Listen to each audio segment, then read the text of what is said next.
So thanks everyone for joining us. We'll be talking about nutritional and behavioral support for people with Down syndrome, and there are some special nutritional and health needs that these folks have regarding their immune system, their cognitive support, muscle tone, slow metabolism, and several others. So we're going to be covering that and the good results that some folks have had with their children. So until Linda's able to get through, I had asked Linda about what the goals are for parents of children who have developmental disabilities, and she said, we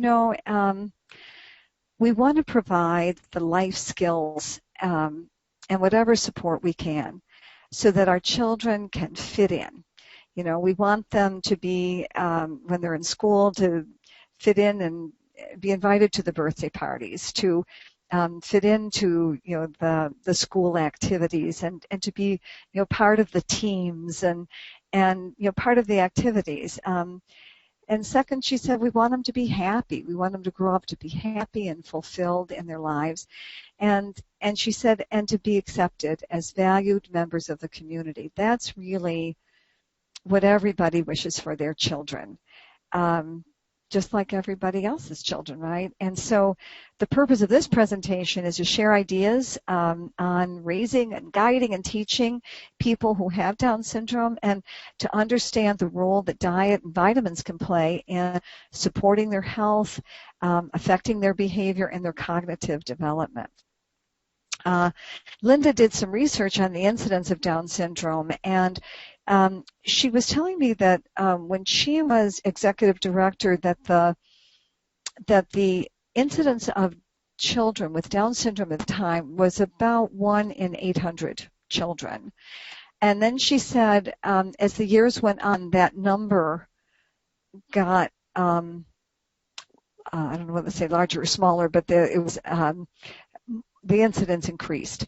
So then it was 1 in 750, and then she said today it's 1 in 691. It's about 400,000 people who have Down syndrome. About 6,000 are born each year.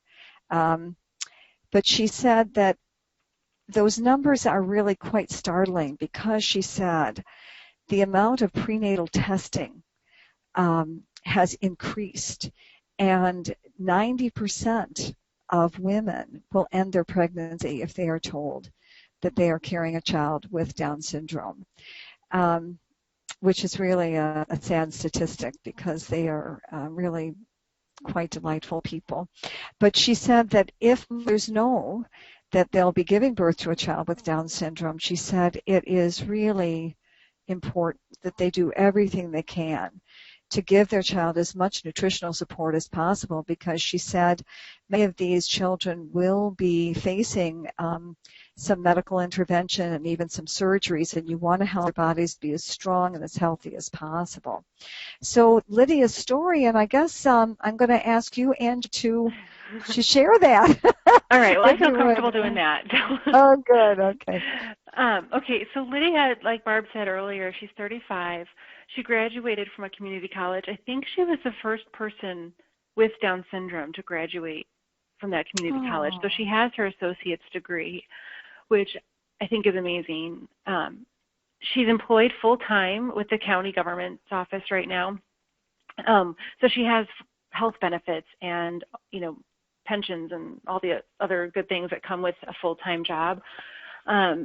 She enjoys the same things that other 35-year-olds enjoy: cooking, reading, swimming, dancing, going out with her now husband. She got married in April. That picture you see there is her husband, Tom. I keep thinking I'm going to say boyfriend because it's still so new to me. It was in April. And Lydia, like it says on the slide, she's made several presentations about her life. She's spoken in front of groups of 700 people, and she ad-libbed.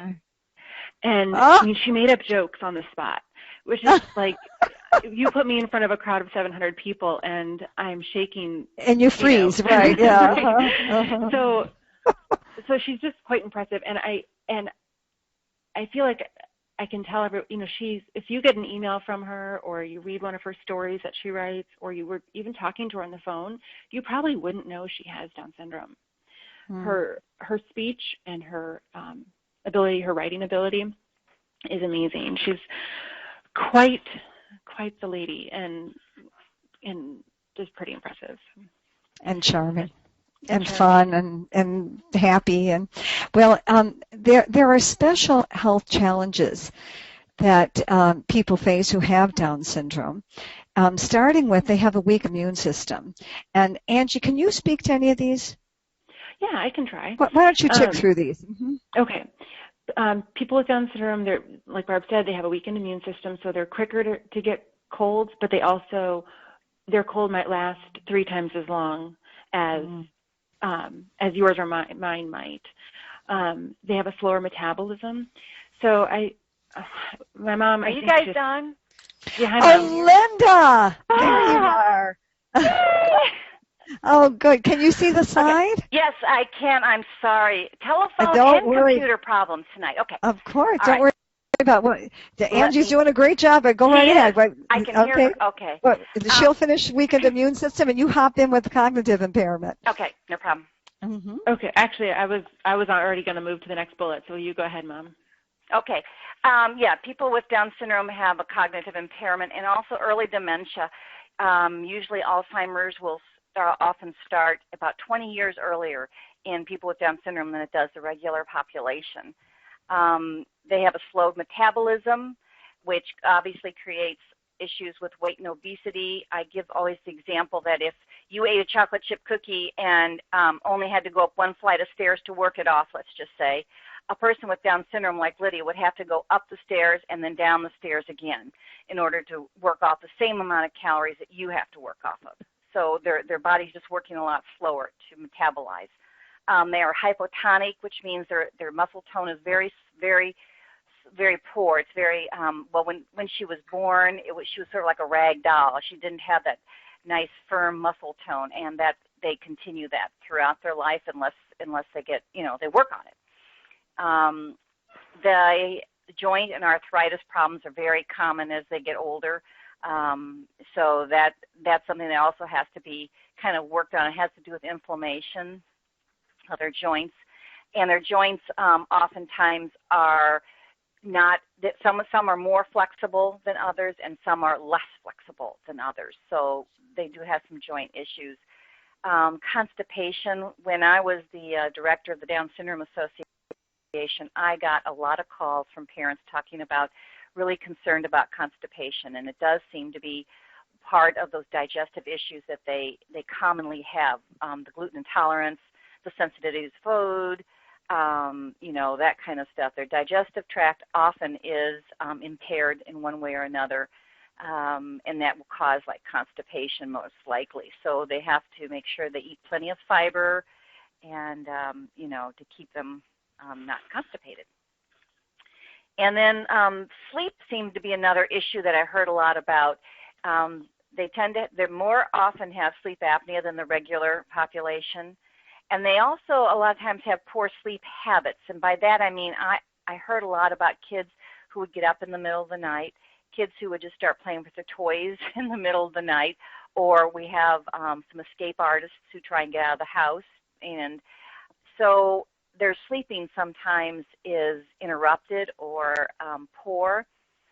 Parents were putting locks on their doors. They were putting, bars on the kids' beds so that they wouldn't get out.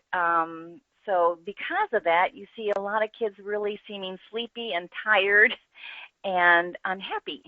So they do have a sleep problem often. Not all. Now, none of these do all of them have. So I want to clarify that. And then the dry skin and eczema is another common problem. Great. So dietary recommendations for people with Down syndrome are pretty much like dietary recommendations for everybody else. We all want to be eating, really reduce the sugar and the refined carbohydrates. They tend to deposit fat, especially around the waist. And the ideal diet for all of us should be eating the way nature has brought food to us, food that grows out of the ground, the primary source of essential vitamins and minerals are vegetables. 6 to 9 a day is really ideal. There's very few vitamins and minerals in any bread and cookies and meat and dairy. Refined carbs and sweets will deplete nutrients at an astonishing rate. And many of these, which we'll go through in a minute, will diminish brain function and they'll weaken the immune system. So ideal diet, 6 to 9 vegetables a day. Some whole grains, we want to be careful about that, and some protein, but really limit the carbs, the wheat, the gluten, and the sugar. Okay, and so the basic nutrition program that Linda and Angie use now and use with Lydia starts with around a good multivitamin. And so this was, I guess, Linda, we should probably add your story here about how you got connected to Shaklee products and then brought them to your home, because these were the products then that you began to introduce to Lydia when she was quite young. That's right. Well, I first was introduced by when I had 2 very small children and 1 grade school child, and I found myself rather nervous, and it just seemed like I was stressed a lot. And I remember talking to somebody who then gave me your name, and I was connected to you, and you started me on B complex, that my happy vitamin. And I noticed such a difference that I was able to stay calm and not get as upset with the kids, and just I liked myself better.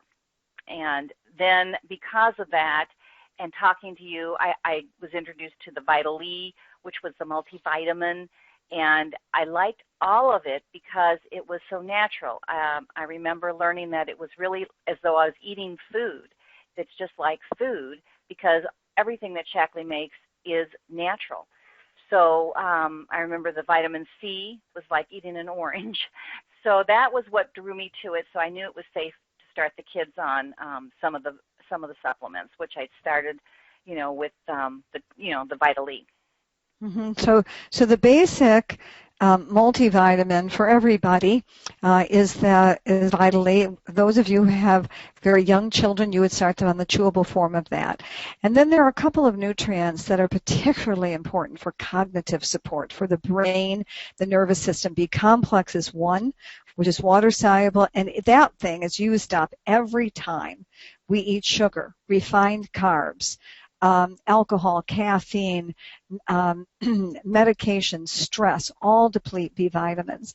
Omega-3 fatty acids are essential for the brain. They are naturally occurring in the brain, and Americans do not snack on sardines and anchovies and fishy tasting fish very much, and so we tend to have a lot of omega-3 fatty acid deficiency, but it's very important for the brain.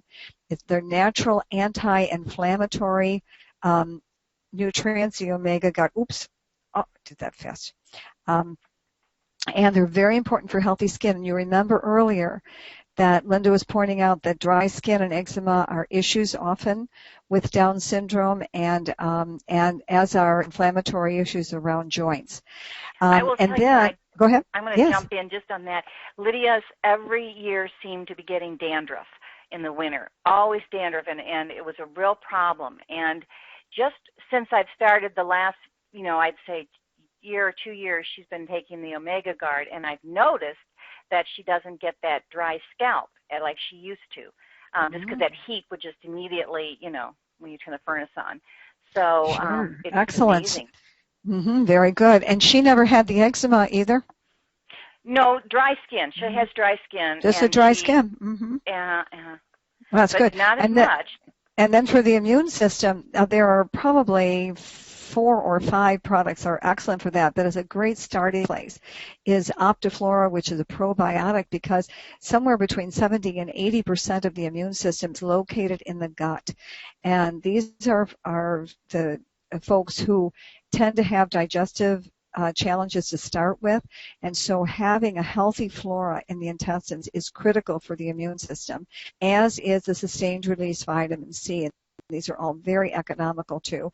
And then regarding the muscle issues, the low muscle tone, the tendency to put on weight because of the slow metabolism, there is a wonderful array of protein shakes, and they all contain this special amino acid called leucine that the body uses to repair and rebuild muscle. So we're going to show you those in a little more detail. Anything else here, Linda or Angie, No. that you want to add? Oh, okay, good. Okay, Angie, was that you taking a breath? No, it's Linda. I'm here. Okay, so B complex. Linda, you started to talk about this. Was one that hit you a lot? Absolutely. I mean, B complex was like my happy vitamin. It certainly got me through bringing up Angie and Lydia and Melanie without, stressing out. That's right. And deficiency in B vitamins can cause mood swings, irritability, nervousness, fatigue, depression, mental confusion, headaches, anxiety attacks, cracks at the corner of the mouth, hair loss, joint pain, and because they're so important for the brain and the nervous system. Angie, anything you want to add here? Sometimes because this is something you swallow, so my kids are 3.5 and 2 right now. So sometimes when I think that they might need some of this, I'll throw this in their smoothie when I blend it up and get it in there that way for them. And so I know that a lot of people on this call might have children that are too young to swallow vitamins. That's one way. Of course, you can crush it up, but it's a little bitter, but that way is a great way to do it. Excellent, good. And then here's the fish oil, omega-3 fatty acids that we mentioned, so important for the brain, for the eyes, for the joints. Has some really interesting studies around AD and ADHD, helps prevent memory loss and depression. We want to look for as many ways as we can to give cognitive support to the brain, to the nervous system. So that's one of the aspects of omega-3 fatty acids. And Shapley makes this in two forms of chewable form for children called Mighty Smarts. I love that. And then the Omega Guard, which are capsules. And Angie, now you use these a lot with your kids, right? I use the Mighty Smarts. They love their orange. They call it their orange vitamin. And it's the texture. I hate comparing things to Starburst, but that's the texture of it. So, and the flavor is very good. And my kids, I haven't heard of a kid not liking this vitamin yet. It's chewy and delicious. And keep in mind that they help improve eczema, colitis, arthritis, multiple sclerosis, psoriasis, migraines. They're all interesting associations and studies that are being done around omega-3 fatty acids. So here are the Mighty Smarts in a little more detail. They contain DHA as well as the essential EPA and other omega-3 fatty acids. There's 7 actually different classifications of omega-3 fatty acids, and they're these kinds of fatty acids are found in the oily tasting fish, which is not always the first choice by kids or adults for that matter. And these are certified organic. They're really a very healthy choice, really quite nice. Here's one. Go ahead. About the Mighty Smart was what Angie did, and that was in order to get that probiotic in them, which is just a little tiny pearl. She stuck it in there and kind of hid it in there and gave it to them, and then got that down them without them even knowing. That was a genius, right? Yeah. So the probiotic, which will come in just a second, she is the size of a pearl, and important for young children. So that can be inserted inside this little orange Mighty Smart, and kids just chomp it right down. That's very good. This was a study done at the University of South Australia with children who were put on omega-3 fatty acids, and they saw quite significant improvements in attention, behavior, their vocabulary, their concentration. They were less impulsive. They were more calm. Dyslexia improved, and depression. And 60% of the brain is made of fat. So this is the Shaklee Omega Guard. I wanted to mention this because fish oil is very trendy right now, but you have to be awfully careful about the brands that you buy. Consumer Reports um, uh, issued a report earlier this year that about a third of the fish oil products that they tested did not meet their standards of even just having what was inside the capsule line up with what they put on the label. They contained lots of contaminants. They had less amount of the actual omega-3 fatty acids than they said on the label. They often had vegetable oil in them to dilute the essential fatty acids, and the consumer is really quite at risk for these things. Shaklee, on the other hand, conducts 100,000 quality control tests every year, and they test for over 400 contaminants, where the U.S. Pharmacopoeia, that kind of sets the standards for the industry, recommend testing for 80. Shaklee tests for 400. This is why you get such purity with the Shaklee products. There was a lawsuit that was brought against a lot of fish oil products just 3 years ago now, because failure to disclose the contaminants that they contained. So, Angie, there's the Optiflora. Well, we've touched on a lot of what the Optiflora is good for, but like Barb says, since 70 to 80% of our immune system is in our gut, it's really important that we keep our gut healthy. So if someone has ever been on an antibiotic, or they have issues with diarrhea or IBS or any sort of intestinal issues, it's a sign that they really need to get their gut flora back up with the good bacteria. I think actually everybody could benefit from a probiotic. It would not hurt for anyone to take a probiotic. Yeah. So I recommend anyone I talk to include this in a baseline nutrition plan. And I think I have a picture. There it is. Yes. Mm-hmm. The probiotic, because it's important to your gut, it has to get through your whole system to your intestines. A lot of probiotics that are on the market or in our food don't always make it to our mouth, let alone through our stomach acid. They need to still be alive by the time they get to your intestines. So Shaklee has developed a triple encapsulated way that they cover these good probiotics. I can't think of the right words right now. Technology. Technology. Right there on the screen. I should read. So as it's going through your system, it slowly, the first layer comes off, and then when it goes through your stomach, the second layer comes off. So that by the time it gets to your stomach acid, your intestines, that's where it's released and does all of its good stuff down there.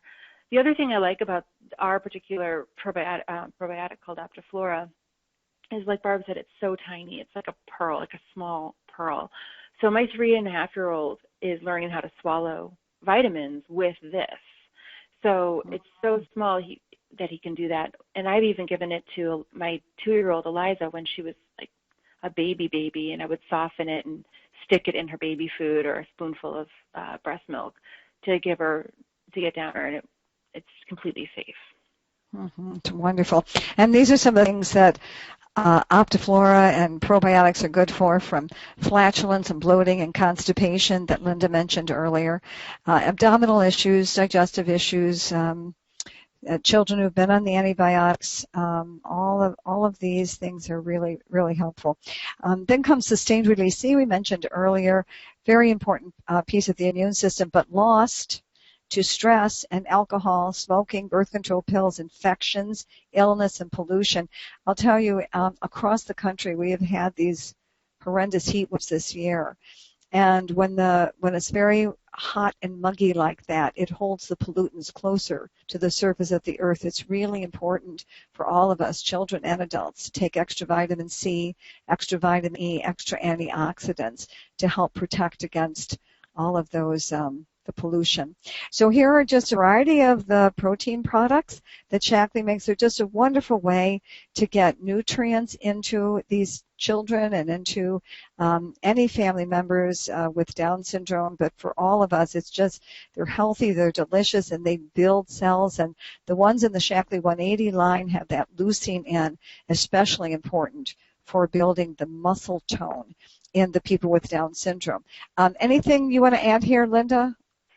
Well, I will just say that I have been taking before they came out with the 180, the energizing soy protein, probably for, close to 15 years or so. That was my breakfast. And it's so easy. And now with the 180, with the leucine in it, it's so much better especially for the population of people who do have Down syndrome because of the slow metabolism. And this is what Lydia has every morning. She has a meal, they call it her 180 shake.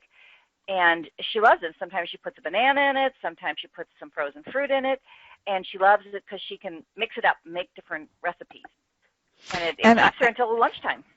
And I was just thinking, before her wedding, what did she do, 13 pounds or something like that, right? Yeah. From that, and I think doing the bars at lunchtime and so on. Exactly. Very good. Okay. And then additional supplements for some of the other things that Linda mentioned. Vitamin D, of course, is good for the immune system, it's good for the bones, the heart, the brain. Herblax is a wonderful product, 9 herbs that help improve elimination naturally and gently. That was one of Dr. Shackley's original formulations. Joint Health Complex is a great glucosamine product, which helps repair cartilage, and the boswellia is an herb in that significantly reduces inflammation and thus pain. They also have a wonderful cream that it's kind of a menthol-based cream, but it absorbs very readily into the muscle, into the joint, and it just brings immediate relief. Nutriferon is also a remarkable product made of 4 herbs that really boost the immune system. Anything you want to mention here, Linda or Ange? I want to say the joint and muscle pain cream, the chiropractor that I was going to, he really likes it. He was working on my arthritis in my hands, and we were doing some soft tissue work, and he really liked it over and above the BioFreeze, which is what a lot of them use. He thinks it was much better because it was absorbed into the skin and through the layers, much better. And then, and that the Nutriferon, I think that's almost should be almost a daily vitamins for people with Down syndrome, only because that immune system is so, I don't know, it's not fragile, but it just seems that they pick up a lot of germs quicker, and it takes longer. I remember when she was little, seemed like it took longer for her to get over a cold if she got one, where Angie would get over it much quicker. So I think that their whole system is just on slow motion. And, this Nutriferon, she takes 2 every day. I'm so happy they came out with it. Good. Now we wanted to spend just a couple more minutes talking about the special behavioral issues that folks have to deal with when you're raising a family member with Down syndrome. And Angie, why don't you start us with some of the issues that you had to deal with Lydia? Okay. So I think a lot of the advice on this particular screen is applicable to any parent with any child, Down syndrome or typical. But what happens, I think, is where with a typical child, you might stop telling them to eat with their mouth closed or wipe their mouth by the time that they're 6 or 7. But sometimes with people with Down syndrome, they're still having some of those behaviors at 16, 17, 18, or even sometimes longer. And they don't pick up on the social cues that they shouldn't be doing those things, or that, but at the same time, they still have feelings and would get embarrassed, by those actions. So, for example, I remember growing up, Lydia would eat with her mouth open, and we would, instead of saying, Lydia, don't eat with your mouth open, because that would embarrass her and it's rude, and I would just look at her and I would put my one finger over my 2 lips, and she would look at me and she'd notice it, and she'd eat with her mouth closed. So nobody else knew I was doing that but Lydia, and so she knew to correct her behavior because I was kind of giving her that signal, but I didn't have to embarrass her in front of everybody. And so sometimes I think that, and even now, Lydia's 35 and I'm 33 and we're adults, and sometimes now even I forget that she's 35, she's my older sister, she's married, she's doing all these things, and I will talk to her like she's 16 again. And I think that's important to remember that in order to expect them to have age-appropriate behavior, we also need to treat them like they have, like the age that they are. And, with high expectation. Right, high expectations and with respect, and in the way we would want to be talked to. If I'm eating with my mouth open, I wouldn't want someone to tell everybody at the table that. So, I shouldn't tell Lydia that either. Where I might say that to my 3-year-old in front of people, but I shouldn't say it to my 16-year-old or my 35-year-old sister. So I think that's something important to keep in mind. Very good. Go ahead. Go ahead. I was going to say, at the end of the slide, it says people with developmental disabilities are more likely to lose their job. So I think that's not only for friendships in school and while they go through school in the social ways that manners and those kinds of things are important, but when they enter the workforce, we would hope that our children are being accepted socially, but also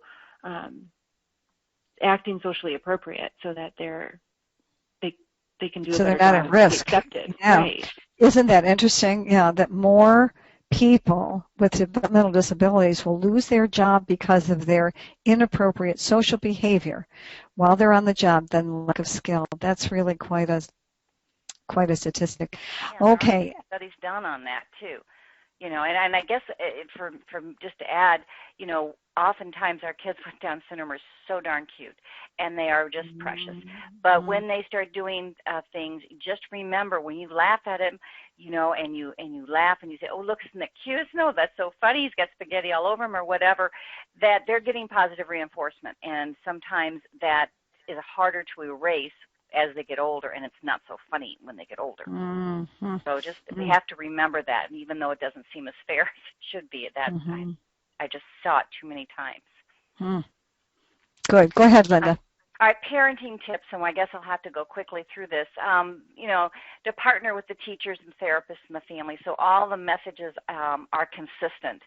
So, if you're working on a goal, then everybody knows how we're going to work on that goal. If it's interrupting, then we have a saying, for instance, "Johnny, give me just a minute so I can finish talking to Mary. Please wait patiently." So I'll say that, teacher will say that, therapist will say that, so the child is not getting too many mixed messages. And for people with developmental disabilities, it needs to be clear, simple, and to the point, and consistent. It's very important to be consistent. And so, I won't go through the whole slide. You can read it. But, our kids with Down syndrome, it's not uncommon for them to become little escape artists. And so when I was running a conference, we had to be very careful when we had our adults with Down syndrome and our teenagers with Down syndrome having their own conference, that somebody was always watching and making sure that, nobody got out of the, the facility because they'd be on a busy street or something.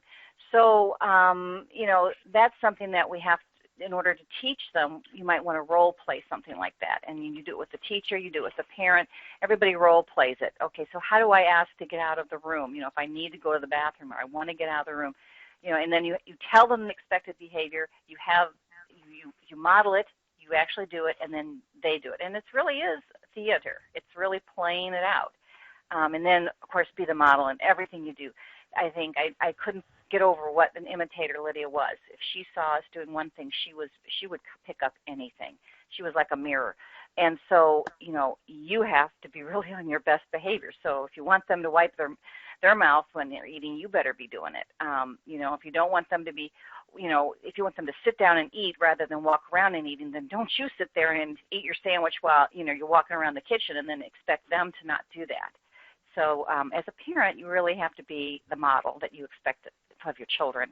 But this is really important, that behavior sometimes may reflect a medical condition. So you really have, and they may not be able to communicate that to you, and you really have to be aware of it. And I would always have that checked out before I just assumed behavior was just behavior. I would always, the first thing you look at is underlying medical problems. And, seek first to understand undesirable behavior. So it is it's a form of communication, and the kids are going to, if they can't tell you something and they're upset, they're going to start acting out. And if they won't, if they refuse to comply, your first reaction is to say, just do it. But if you realize that, why they're doing it, and then we can get the behavior to change a little bit better if we understand what's causing it. If you were, I often tell people, just pretend you were in a different country that you don't know how to speak the language. Like for me, it would be China. I wouldn't understand anything people were saying. And if I didn't, and they would get frustrated because I wasn't doing something they wanted me to do, at times you might just have to just act out and just show your frustration. And so little kids and often older kids will let you know that they don't understand what you want them to do. And or they don't want to do it because they're scared, and fear is a real important one. I don't know whether we go through the stubborn one. Being fearful is huge, because if I don't move from where my position is, I know I'm safe here. But now you're asking me to do something that I haven't really had a chance to actually think about. So understanding that behavior, I think. Good. Okay, great.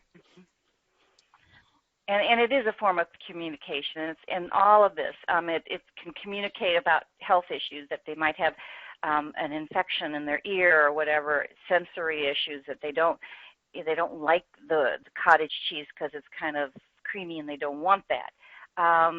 We talk about, again, the people will say kids with Down syndrome are stubborn, and stubborn has such a negative connotation. Kids with Down syndrome don't move off of their position because usually of fear.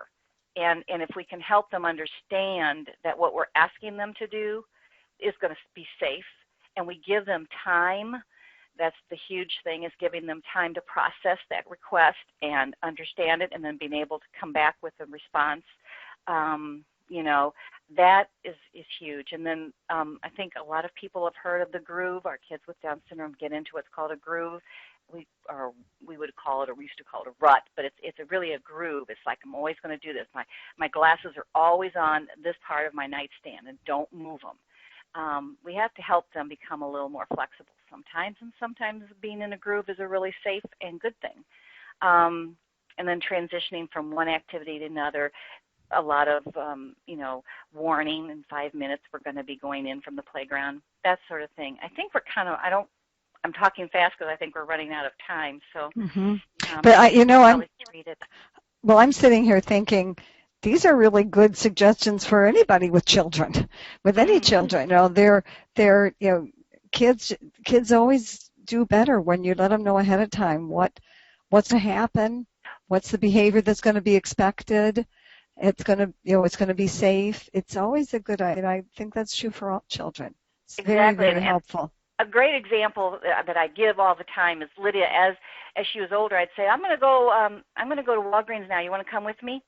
And no, she would always say no. Doesn't want to. No. And if you realize that our kids often say no because it's making them move from their safe position that they're in right now. But if you give them some time, because it'd be so funny, by the time I'd get my coat on or I get the keys, I'd hear her go, I want to come. And so what she's had that nice delay of time to sort of process, wait a minute, I think I do want to go. That might be kind of fun, So I think it's allowing them that time to process is so important. Excellent. Go ahead, Angie. Well, I have, like I've mentioned before, my whole family's on, myself, my husband, my kids, we're all taking Shaklee. You're hearing my mom tell you that I grew up on Shaklee vitamins with Lydia and my other sister. And so I've always trusted Shaklee as a brand, but as an adult and researching it to give to myself and my kids, I realized that Shaklee is really based on safety and purity and science. And when I learned all of those things, it made me feel very comfortable giving them to when at the time I started giving Joey some Shaklee vitamins when he was 15 months. Took them all through my pregnancy with my second child and gave them to her as soon as I could.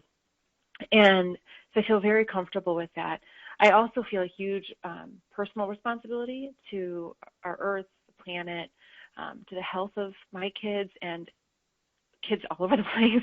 I feel like a huge passion for that, and learning more about Shaklee, I found that is a huge passion for them too. So all of the products are safe, but also they're good to the earth. We have a lot of processes in place to make sure that we're being kind to the planet. So I feel really good about this company, and I'm glad to share that with my kids and my husband and people I love. Good, very good. Did we cover this? Linda, could you just mention that 10-second rule? I thought that was such a good suggestion. Because the processing takes a little longer, I tell parents often just be really patient. And in order to do that, you say, do you want to come to Walgreens with me? Then you stand there and you count in your head to 10.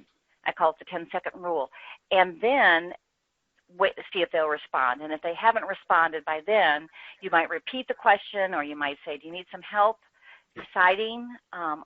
And you'll be back in time for dinner, or no, we're only going to be gone, for 10 minutes, and that's a short time. So sometimes it's helping them come up with, the thought process. And as they get older, I've seen Lydia just gets much better at it and doesn't very take good. 10 seconds. So a good starting place for those who can swallow is the Vitalizer. Many of the nutrients that we have just talked about are in this one daily strip.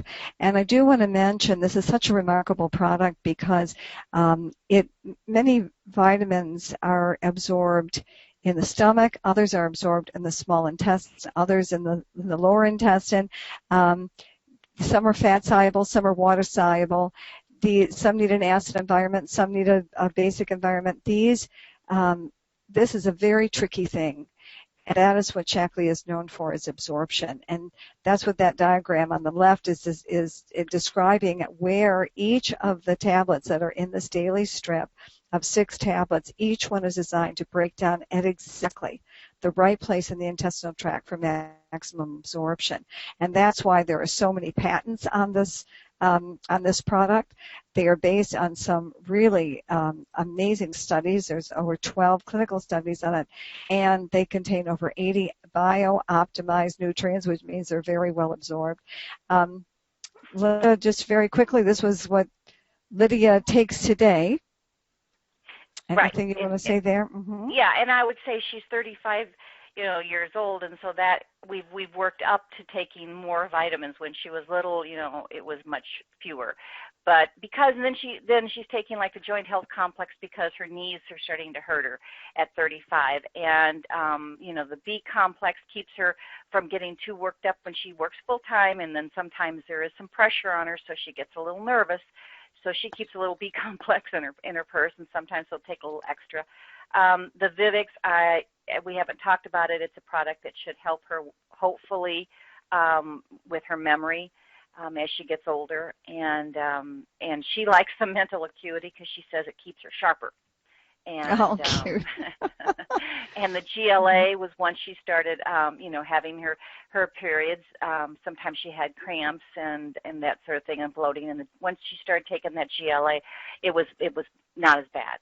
And the osteomatrix is, for her bones. She is 35, so we do have to, and that helps her sleep. That osteomatrix, she'll take 4 of those chewables before she goes to bed, and it really does help her just kind of calm down and forget about any of the worries that she might have, and she can fall asleep. And this is a calcium and mm-hmm. magnesium and mineral product. Good. Mm-hmm. Yeah. Excellent. And then, yeah. Mm-hmm. Okay, thank you. So, and then just to wrap up, build healthy bodies for happy and productive lives. A good diet with lots of vegetables, 6 to 9 a day, adequate sleep, make sure that the sleeping routine is respected, calcium before bed, really helpful, exercising, avoiding toxins. Those of you, we didn't have time tonight to talk about the Shaklee Get Clean cleaning product line, but they're very economical, but they are all non-toxic, completely safe, very important for all of us. And see, there again, she's an adult, and she's on her own, and I'd never worry about when she's, I'm cleaning the bathroom today. I don't like, oh my God, I hope she doesn't put too much on her hands. It's so nice.